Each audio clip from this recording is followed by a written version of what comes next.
안녕하세요, 닥터 존입니다. 우리가 지난 시간에 위산이 저하되면 어떻게 되는지에 대해서 한번 알아봤습니다. 영상을 못 보신 분이 있다면 그 영상을 먼저 보고 오시길 추천드립니다. 지난번 위산 저하가 의심되는 다양한 증상들에 대해서 이야기를 했는데요. 여러분들도 의심이 된다면 제일 좋은 방법은 가까운 병원에 가서 먼저 확인을 해보고 거기에 맞는 치료를 받는 것이 제일 좋습니다. 병원에 갈 시간이 안 된다거나 여러 가지 여건들이 안 돼서 못 가시는 분들을 위해 제가 집에서 간단히 할 수 있는 일에 대해서 설명을 한번 해드리겠습니다. 이건 저뿐만이 아니라 기능의학을 하는 많은 분들이 설명하는 방법이에요. 한번 시작해 보겠습니다. 첫 번째, 식사를 할 때 소주잔에 식초를 한 반잔 정도 채워서 물 한 컵에 섞어서 믹스해서 한번 드셔보세요. 식초의 종류는 크게 상관없습니다. 식초에 있는 아세트산 성분이 윗속에 가스트린 분비를 증가시키고 이것이 위산을 올려주는 역할을 합니다. 그리고 식초 자체도 산이기 때문에 위에 산 성도를 유지하는 데 도움이 되고요. 만약 식초물을 마시는데 다소의 거부감이 있다면 발사믹 식초와 올리브유를 섞어서 신선한 채소와 함께 전체 음식으로 드셔보는 것도 좋습니다. 음식을 꼭꼭 씹어 먹으면서 식초의 맛을 음미하다 보면은 어느 순간 윗속에서는 위산이 마구마구 분비되고 있을 겁니다. 그런데 만약 식초를 먹었는데 속이 쓰리다, 그렇다면은 이건 위 점막에 손상이 있을 수 있기 때문에 이런 경우는 가까운 병원에서 적절한 약 처방을 받아서 위장 치료를 먼저 하셔야 되는 것을 권유드립니다. 위장이 좋아지고 나서 식초를 드시는 게 좋을 것 같습니다. 두 번째, 음식이 나오면 바로 드시지 마세요. 가족들과 식사를 한다면 음식을 앞에 두고 음식에 대한 이야기를 해보는 것도 좋은 방법입니다. 우리는 레몬 같은 음식들을 머릿속에 상상하는 것만으로도 입안에 침이 고입니다. 비슷한 원리예요. 우리가 음식을 두고 천천히 음식에 대해 이야기를 하고 음식에 대해서 상상을 해보면서 우리 몸에서는 음식을 소화시킬 준비를 합니다. 침도 나오고 위산 분비도 되면서 말이죠. 물론 다들 바쁘신 거 알고 음식이 나오면 빨리 먹고 싶은 마음도 이해하지만 여러분의 건강을 위해서 적어도 1, 2분 정도는 투자해보세요.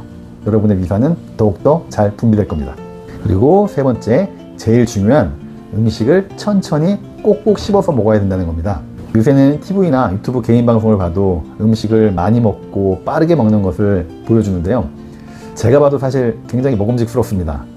근데 그걸 볼 때 저분들이 건강에는 어떨까 너무 걱정이 됩니다.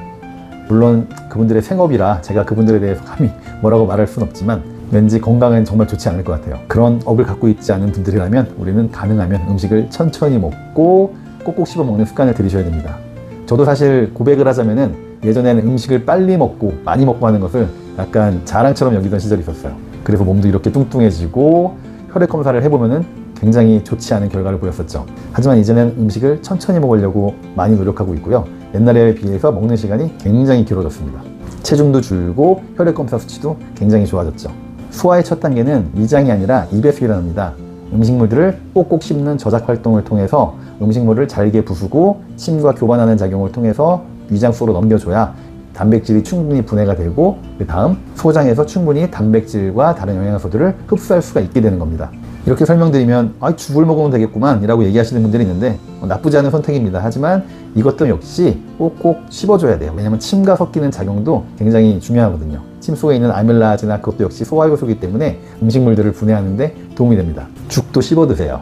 요새는 혼밥 하시는 분들이 많아가지고 음식을 먹을 때 빨리 끼니만 때우는 식으로 후딱 먹고 끝내시는 분들이 많은데 여러분들 혼자일수록 더욱더 자기를 사랑하고 아끼는 마음으로 음식을 꼭꼭 씹어 먹으면서 음식을 음미하면서 여러분의 건강을 생각하는 시간을 꼭 갖길 바랍니다. 가급적이면 음식을 씹을 때 비슷한 성질의 것으로 씹는 게 좋아요. 너무 질긴 것과 부드러운 것을 넣어서 같이 하고 씹어 먹으면은 질긴 걸 씹을 때 부드러운 것들은 다 목 속으로 넘어가거든요. 밥은 밥대로, 반찬은 반찬대로 꼭꼭 씹어서 그 음식 본연의 맛을 한번 느껴보시길 바랍니다. 그리고 네 번째, 위산이 잘 안 나오시는 분들은 가급적이면 식사 전후로 30분 정도는 많은 양의 물을 섭취하는 것을 안 하셨으면 좋겠습니다. 물은 우리 몸에 굉장히 필요한 거라 충분히 섭취해야 되지만 위산이 부족하신 분들은 식사 전에 식초물이나 그리고 식사 후에 입가심 정도로 가볍게 입을 헹구는 정도의 물 외에는 가능한 한 적게 드시길 바랍니다.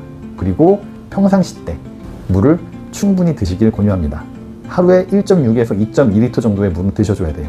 다만 식사 시간 전후 30분은 조금은 줄여주세요. 가뜩이나 위산도 부족한데 물로써 위산을 다 희석해버리면 안 되잖아요. 그렇죠? 그리고 마지막으로 다섯 번째, 병원에서 처방받은 위산 억제제 사용을 가급적이면 줄이세요. 평소에 수화불량이나 위산 저하 등으로 우리는 병원에서 프로톤 펌프 이니비터 PPI라는 약제를 많이 처방받아 사용하고 있습니다.